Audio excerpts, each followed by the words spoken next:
Live Tamil செய்திகள். Sa Re Ga Ma Pa டைட்டிலை miss பண்ணினாரா ஜோகசி? திறமையை ஒளிக்காட்டி win பண்ணினாரா Divinesh? திறமைக்கு கிடைத்த பரிசுகள் என்ன என்று நீங்கள் அறிவீர்களா? ஜீ தமிழ் தொலைக்காட்சியில் மக்கள் மத்தியில் அதிக கவனத்தை இந்த நிகழ்ச்சியாக சரிகமபா லிட்டில் சாம்ஸ் நிகழ்ச்சி பார்க்கப்படுகின்றது. விறுவிறுப்பாக சென்று கொண்டிருந்த இந்த நிகழ்ச்சியில் 6 பேர் இறுதிச் சுற்று போட்டியாளர்களாக தெரிவு செய்யப்பட்டிருந்தார்கள்.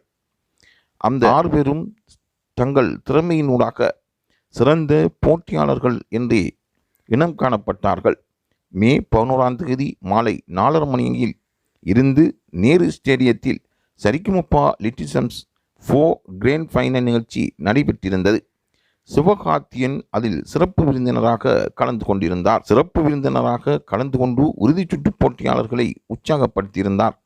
சிறப்பாக பாடி அசத்திய Divinesh Saregamapa little champs 4 title வின்னராக சிவகார்த்தியனால் அறிவிக்கப்பட்டிருந்தார். மேலும் 2ஆம் இடம் ஜோகசியும் 3ஆம் இடம் கெமேந்திராவும் அறிவிக்கப்பட்டிருந்தது.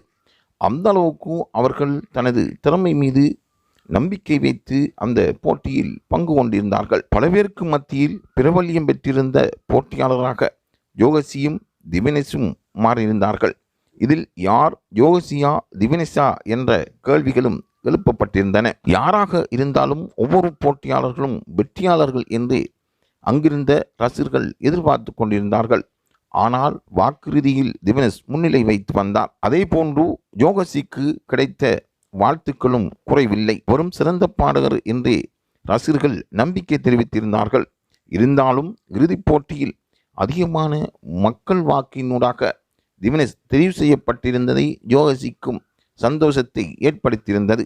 சக போட்டியாளர்களும் துள்ளி குதித்து தனது ஆரவாரத்தை தெரிவித்திருந்தார்கள். மக்களின் மனங்களில் இடம் பிடித்த திவினேஷ் ஜோகஸ் 2 பேரும் எதிர்காலத்தில் சிறந்த இசை அமைப்பாளர்களின் ஊடாக பின்னணி பாடல்களாக வருவதற்கு வாய்ப்பு கிடைத்திருப்பதாகவும் இசை அமைப்பாளர்கள் அவர்களுக்கு சந்தர்ப்பம் வழங்கியிருப்பதாகவும் கூறப்படுவது குறிப்பிடத்தக்கதாகும். ஆகவே தொடர்ந்தும் இவர்களுடைய முன்னேற்றம் தொடர்பாக லைவ் தமிழ் தங்கள் செய்தியினூடாக தருவதோடு எதிர்காலத்தில் நடக்கின்ற சரிகமபா நிகழ்ச்சி தொடர்பாகவும் தொடர்ந்தும் உங்களுக்கு ரசனையான செய்தியை தந்து கொண்டிருக்கும் என்பதில் மாற்றுக்கருத்துக்கு இடமில்லை. தொடர்ந்தும் இந்த லைவ் தமிழ் செய்தியுடன் இணைந்திருங்கள்.